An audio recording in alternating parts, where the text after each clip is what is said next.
Jewellers వారి Purvi gold and diamonds November 1st KPHP లో ప్రారంభం. ఓపెనింగ్ ఆఫర్ గా ప్రతి 3 లక్షల కొనుగోలుకు ఒక గోల్డ్ కాయిన్ ఉచితంగా పొందండి. నమస్కారం. కార్తీక పురాణం 13వ రోజు పారాయణలోకి వచ్చాం. రోజు 13 అయినా ఈరోజు చతుర్దశి. ఈ 13వ రోజున అంటే రోజు నియమం ప్రకారం సాలగ్రామ దానం చేస్తే మంచిదట. చతుర్దశి నాడు పరిమళ ద్రవ్యాలు అలాంటివి దానం చేయొచ్చు. ఏది కుదిరితే అది చేసుకోవచ్చు. అయితే మనం పారాయణలోకి వస్తే వశిష్ఠ మహాముని ఇలా చెప్తున్నారు. జనక రాజర్షి, కార్తీక మాసంలో చేయదగిన ధర్మాలను చెప్తాను విను. స్వచ్ఛమైన మనసుతోటి వినాలి. అదెందుకు ఇదెందుకు అని కుశంకలు పడకూడదన్నమాట. ఏది అవకాశం ఉంటే అది చేసుకోవచ్చు. ఆ ధర్మములన్నీ కూడా ఆవశ్యకమైనవి. కార్తీక ధర్మములు మా తండ్రి అయిన బ్రహ్మచేత నాకు చెప్పబడ్డవి. అవన్నీ కూడా చేయదగినవి. చెయ్యని ఎడల పాపం సంభవించును. ఇది నిజము. ఆ కాలంలో చెప్పారండి. అవకాశం ఉండి మనకి తెలిసి కుదిరితే చేసుకుంటే మంచిది. సంసార సముద్రం నుంచి దాటగోరేవారు, నరక భయం కలవారు ఈ ధర్మాల్ని తప్పకుండా చేయాలి. కార్తీక మాసంలో కన్యాదానము, ప్రాతః స్నానము, శిష్యుడైన బ్రాహ్మణుని పుత్రునకు ఉపనయనము చేయించుటకు ధనమిచ్చుట, విద్యాదానము, వస్త్రదానము, అన్నదానము ఇవి ముఖ్యమైనవి. కార్తీక మాసమందు ద్రవ్యహీనుడైన బ్రాహ్మణ పుత్రునకు ఉపనయనము చేయించి దక్షిణనిచ్చిన ఎడల అనేక జన్మాల్లోని పాపాలు నశిస్తాయి. ఎవరైనా ఉపనయనం చేసుకుంటూ ఉంటే వాళ్ళకి అవసరమైన డబ్బులు ఇవ్వటం. ఈ కన్యాదానం చేయటము అంటే మనమే మా అమ్మాయిలకి కన్యాదానం ప్రతి సంవత్సరం ఎట్లా చేస్తాము? మనకు ఉండాలి కదా కన్యలు అంతమంది. ఎవరైనా వివాహం చేయడానికి సంకల్పించినప్పుడు దానికి తగిన ద్రవ్యాన్ని ఇచ్చినా కూడా కన్యాదాన ఫలితం లభిస్తుందట. తన ద్రవ్యం ఇచ్చి మన సొంత డబ్బు ఇచ్చి ఉపనయనం చేయించినప్పుడు ఆ బ్రాహ్మణ వటువుతోటి చేయబడినటువంటి గాయత్రి జప ఫలితం వల్ల మనకి పంచమహాపాతకాలు భస్మం అవుతాయి. మనం ఎవరికైతే డబ్బు ఇచ్చి ఉపనయనం చేసామో వాళ్ళ వల్ల మనకి పంచమహాపాతకాలు పోతాయట. అయితే గాయత్రి జపము, హరిపూజ, వేద విద్యాదానము వీటి ఫలితాన్ని చెప్పడానికి నాకు శక్యం కాదు. అంటే బ్రహ్మదేవుడి కుమారుడైన వశిష్ఠ మహామునికే శక్యం కాదు నాయన, చాలా ఫలితం లభిస్తుంది, దానివల్ల అది మంచిది అని చెప్తున్నారు. 10,000 తటాకాలను తవ్వించే పుణ్యము, 100 రావి చెట్లు పాతించిన పుణ్యము, నూదులు దిగుడు బావులు 100 మామూలు బావులు, దిగుడు బావులు 100 మామూలు బావులు తవ్వించిన పుణ్యము, 100 తోటలు వేయించిన పుణ్యము, ఒక బ్రాహ్మణునికి ఉపనయనం చేయించిన పుణ్యంలో 16వ వంతు కూడా సరిపోవటం. అవన్నీ చేస్తేనే దేశక్షేమం కోసం ప్రజలందరికీ ఉపయోగపడేవి కదా. వాటికంటే కూడా ఉపనయనం చేయిస్తే ఎక్కువ ఫలితం లభిస్తుందట. కార్తీక మాసమందు ఉపనయన దానం చేసిన తర్వాత మాఘమునందు కానీ వైశాఖమునందు కానీ ఉపనయనం చేయించవలను. ఇది ప్రధానంగా మన ఉపనయనానికి కార్తీకంలో పెట్టుకోవాలని ఈయన చెప్తున్నారు. కానీ మన లెక్క ప్రకారము ఈ దానం అంటే ఇప్పుడు చేయాలి. ఇప్పుడు ఉపనయనం కుదరదు. ఎందుకంటే మనకి ఉత్తరాయణంలోనే ఉపనయనాలు చేస్తారు.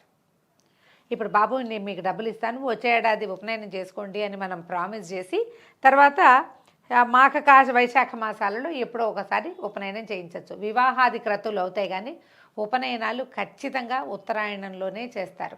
దక్షిణాయనంలో ఉపనయనాలు ముహూర్తాలు కనపడవు అసలు. ఏదైనా వివాహాలు అవి ఉన్నప్పుడు మరి ఏమైనా పెట్టుకుంటారేమో. మరి అవన్నీ అమెండ్మెంట్సే కానీ నిజానికి అట్లా చేయడానికి పనికిరాదట.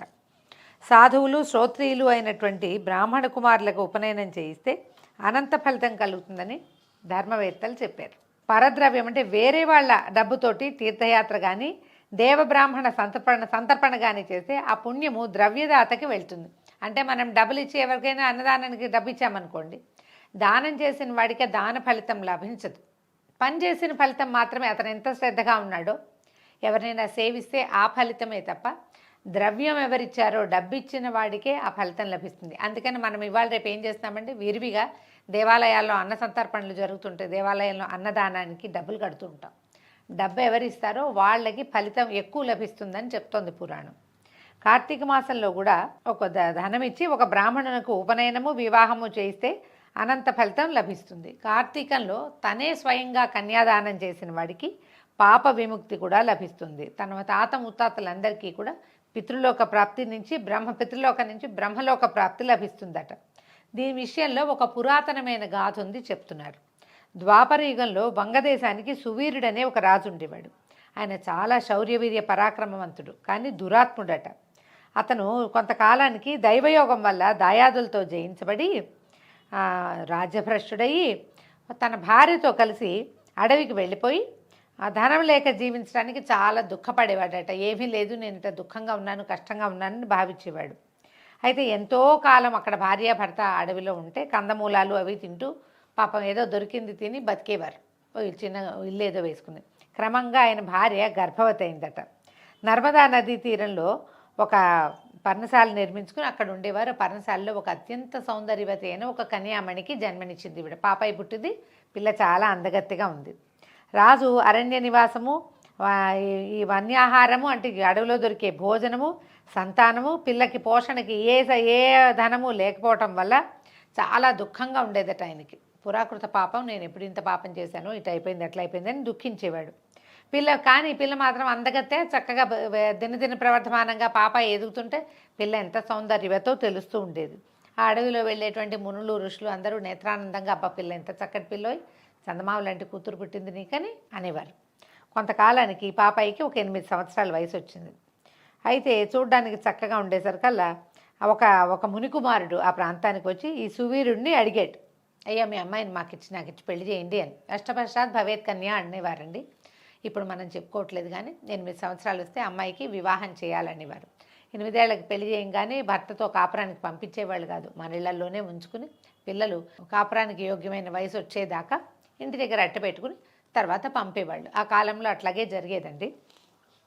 అయితే ఈ మునికుమారుడు పిల్లవాడిని మాకిచ్చి పెళ్లి చేయమనగానే, అయ్యా నేను దరిద్రుణ్ణి, నా దగ్గర ఏమీ లేదు, రాజభ్రష్టుణ్ణి అయిపోయాను, నువ్వు నేను కోరినంత ధనం ఇస్తే నా పిల్లని నీకు ఇస్తానన్నట్ట. సరే, ఇక ఈ మాట విన్నటువంటి మునికుమారుడు ఆ అమ్మాయి మీద ఉన్న కోరికతోటి, పిల్ల ఇప్పుడే ఇంత అందంగా ఉంది, పెద్దదైతే ఇంకా సౌందర్యవతిగా ఉంటుంది, అమ్మాయి సౌందర్యం మీద ఆసక్తితోటి ఈయన ఏం చేశాడు, నేను తపస్సు చేసి సంపాదించి చాలా ధనాన్ని నీకు ఇస్తాను, దాంతో నీ రాజ్యంలో ఉండే సుఖాలన్నీ పొందగలవని చెప్పి వెళ్ళాడు. వెళ్ళిన తర్వాత సరే రాజు కూడా ఒప్పుకున్నాడు. ఈ మునికుమారుడు నర్మదా నదీ తీరంలోనే పెద్దగా తపస్సు చేసి శివుణ్ణి ప్రార్థించి బోల్డంత ధనాన్ని సంపాదించి ఆ ధనాన్ని రాజుకి ఇచ్చాడట. రాజు ఆ ధనం అంతా తీసుకుని ఎంతో సంతోషించి గృహస్థ ధర్మం ప్రకారం ఎట్లా చెప్పారో అట్లా చక్కగా కన్యాదానం చేసి అడవిలోనే పెళ్లి చేశాడు. ఆ కన్య కూడా ఏమైంది, క్రమంగా తండ్రి భర్తను చేరింది, భర్త తీసుకుపోయాడు అమ్మాయిని. ఈ రాజుగారు ఈ కన్యా విక్రయ ధనంతో కూతుర్ని అమ్మేసిన డబ్బులతోటి హాయిగా సంతోషంగా ఉండేవాడు. తర్వాత కొంతకాలానికి రాజుగారి భార్యకి మళ్ళీ ఇంకొక కూతురు పుట్టిందట. ఈయనేమనుకున్నాడు, పెద్ద పిల్ల పుట్టినప్పుడు బోల్డు డబ్బు వచ్చింది, ఈ అడవిలో కష్టాలు ఏమీ లేకుండా సమీప గ్రామం నుంచి ద్రవ్యం తెచ్చుకుని హాయిగా ఉన్నాను, ఇల్లు వాకిళ్ళు అన్నీ ఏర్పాటు చేసుకున్నా. ఈ రెండో పిల్లకు కూడా అట్లాగే ఆ పిల్ల ఇంత చక్కగా ఉంటుంది, పెద్ద అమ్మాయి బాగుంది, రెండో అమ్మాయి కూడా ఇంచుమించుగా బాగానే ఉంటుంది, ఈ పిల్లని కూడా నేను ఇలాగే కన్యా విక్రయం చేసి, మనం కన్యాశుల్కం అని ఒక దురాచారం ఉండేది భారతదేశంలో ఇదివరకు, మన వైపు కూడా ఉంది, అలాంటి ఆచారంతో ఈ రెండో పిల్లకు కూడా పెళ్లి చేసి హాయిగా ఉందామని భావించాడు. అయితే ఏమైంది, ఒకరోజు ఒక యతీశ్వరుడు స్నానార్థం నర్మదా నదికి వచ్చి ఈ పర్ణశాలలో ఉన్నటువంటి రాజుని రాణిని వాళ్ళ అమ్మాయిని చూశాడట. చూసి కౌండిని గోత్రికుడైన ఆ యతీశ్వరుడు, అబ్బాయి నువ్వు ఎవరివి, ఈ అరణ్యంలో ఎందుకున్నావు, ఏమిటి, చూస్తే మహారాజు లక్షణాలు కనపడుతున్నాయి, క్షత్రియోచితంగా కనపడుతున్నావని అడిగాడు. అడిగితే ఇతను చాలా బాధపడుతూ చెప్పాడనమాట, ఈ దుఃఖాలతో చాలా దుఃఖం అండి, దారిద్ర్యంతో సమానమైన దుఃఖం, పుత్ర మృతితోటి కుమారుని మృతితో సమానమైన శోకము, భార్యా వియోగంతో సమానమైన వియోగ దుఃఖము లేవు, పై దరిద్ర దుఃఖంతో ఇలాగే ఈ అడవిలో కందమూలాదులు భక్షిస్తూ ఈ అడవిలో నివాసం చేస్తున్నాను, నాకు అమ్మాయి కలిగింది. ముందు ఆ అమ్మాయిని యవ్వనం రాగానే మునికుమారుని వల్ల వారి దగ్గర నుంచి బోళ్ళంత డబ్బు తీసుకుని పిల్లని కన్యాదానం చేశాను, వివాహం చేసేసాను, ఇప్పుడు ఆ వివాహం చేసిన డబ్బుతోటి ఇప్పుడు మేము జీవిస్తున్నాము, ఇంకా ఏం వినమంటావు, ఏం చెప్పమంటావో చెప్పు అనేసరికల్లా ఆయన ఆశ్చర్యపోయాడు. ఆ ముని, అయ్యో ఎంత పని చేసావు, తెలివి తక్కువ వాడివి నువ్వు, మూఢుడిలాగా ఒక దుష్కార్యం చేసేసావు, కన్యాద్రవ్యంతో జీవించేవాడు యమలోకంలో అసిపత్రం అనే నరకంలో నివసిస్తాడు. ఈ అసిపత్రం అంటే విపరీతంగా ముళ్ళ చెట్లు ఉంటాయటండి, చెట్టుకి ముళ్ళు కాదు, పత్రాలకి ఆకులకు కూడా ముళ్ళు ఉంటాయి. ఆ అసిపత్ర వనం అనేటువంటి నరకం లభిస్తుంది, అసలు చాలా తప్పు. ఇప్పుడు నువ్వు పిల్లని అమ్మేసిన డబ్బు, ఆ డబ్బుతోటి నువ్వేం చేస్తున్నావు, ప్రతి సంవత్సరం నీ పితృదేవతలకి తర్పణాలు విడిచి తదినాలు పెడుతున్నావు, అది గనక ఆ ద్రవ్యంతో తమకి తర్పణం విడవబడిందంటే నీ పితృదేవతలు కూడా అసిపత్ర వనంలో పడిపోతారు. పైగా ఇలా చేస్తే దీనివల్ల నిత్య జీవనం రోజువారీ జీవితం గడిపేవాడు, కూతురు నమ్మిన డబ్బుతో రోజువారీ జీవితం గడిపేవాడు రౌరవ నరకంలోకి పడతాడు. రౌరవ నరకం చెప్పుకున్నాం ఇదివరకు, అదొక జంతువు, దాని నోట్లో నుంచి జ్వాలలు వస్తూ ఉంటాయి, కొమ్ములు ఉంటాయి దానికి, దానికి అన్ని రకాల, దానికి మొహం మీద ఉండే రోమాలకు కూడా ముళ్ళు ఉన్నట్టు ఉంటాయి, అది మహా కుమ్మేస్తూ ఉంటుంది, చాలా కష్టం. రౌరవాది నరకాలు చాలా బాధాకరమైనవి.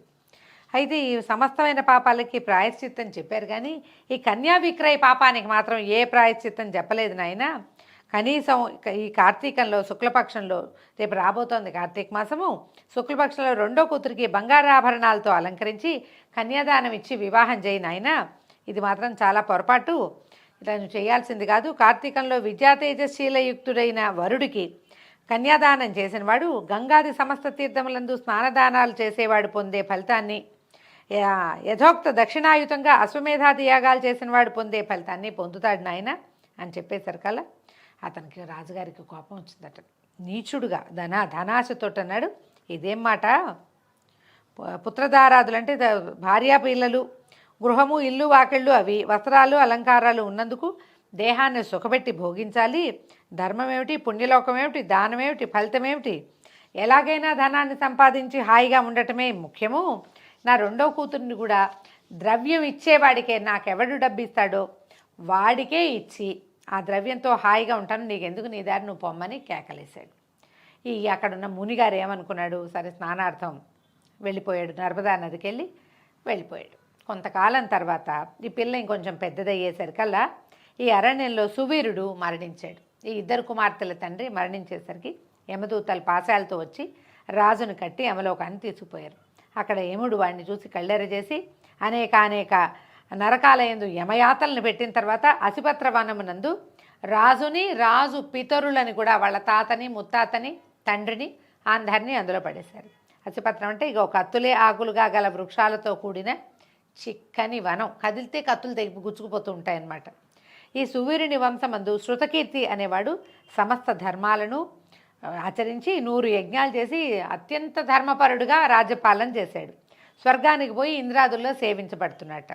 ఎప్పుడైతే ఈ శృతకీర్తి ఈ సువీరుడు ఇక్కడికి వచ్చాడో, ఈయన పాపశేషం చేత, సువీరుని పాపశేషం చేత స్వర్గం నుంచి తాను కూడా నరకంలో పడిపోయాడు, యమయాతనలు పొందుతున్నట్ట. ఒకనాడు అడిగాడు ఆ యమపట్టులు, ఇదేమన్యాయము, మహాపుణ్యం చేసిన నన్ను యమలోకంలో ఎందుకు ఉంచారయ్యా, ఇంతకుముందు నేను స్వర్గంలో ఉన్నా, అక్కడి నుంచి నన్ను ఇక్కడికి ఎందుకు తీసుకొచ్చారు అని అడిగేసరికల్లా, పైగా నాకు నరకం రావటం ఏంటి, నేను ఎందరో చెప్పిన ఋషీశ్వర్లు, మునీశ్వర్లు, గురువులు, ధర్మప్రభువులు చెప్పిన మాటలన్నీ విన్నాను, ప్రతిదీ ధర్మంగానే ఆచరించా, నా వల్ల ఏ పొరపాటు లేదు, ప్రతి ధర్మకార్యము భగవంతునికే సమర్పించాను నేను, నన్ను ఎందుకు తీసుకొచ్చారు అని అడిగేసరికల్లా ఏముడు ఏం చెప్పాడంటే, నీవన్నమాట నిజమే, కానీ నీ వంశస్థుడు ఒకడు సువీరుడు అన్నవాడు దురాచారుడై కన్యాద్రవ్యంతో జీవించాడు, ఆ పాపం చేత వాని పితరులైన మీరు కూడా స్వర్గస్థులై కూడా నరకంలోకి పడవలసి వచ్చింది.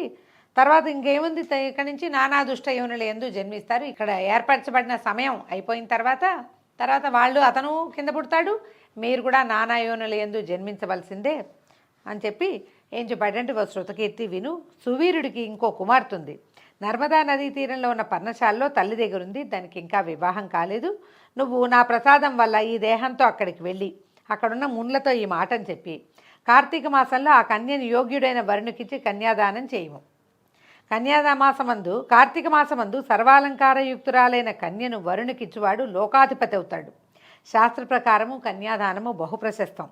అట్లా కన్యాదానం చేయటకు కన్యాసంతానం లేనివాడు ఒక్క బ్రాహ్మణునికి ధనమిచ్చిన ఎడల ధనదాతయును లోకాధిపతియు అవుతాడు.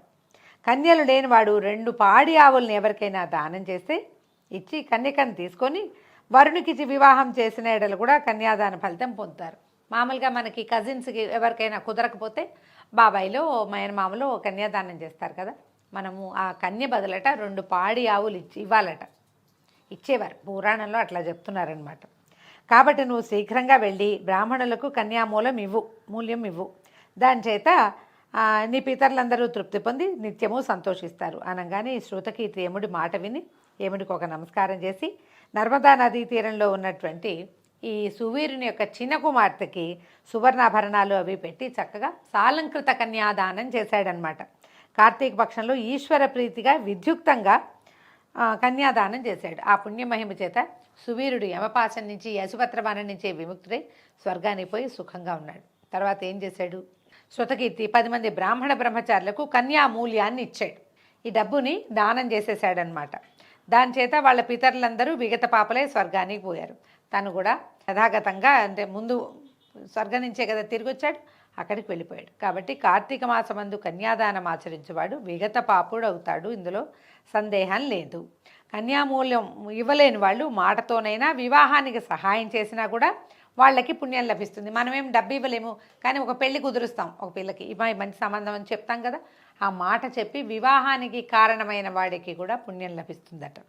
కార్తీక మాసంలో కార్తీక వ్రతాన్ని ఆచరించేవాడు హరిసాయుజ్యానికి పోతాడు, ఇది నిజము.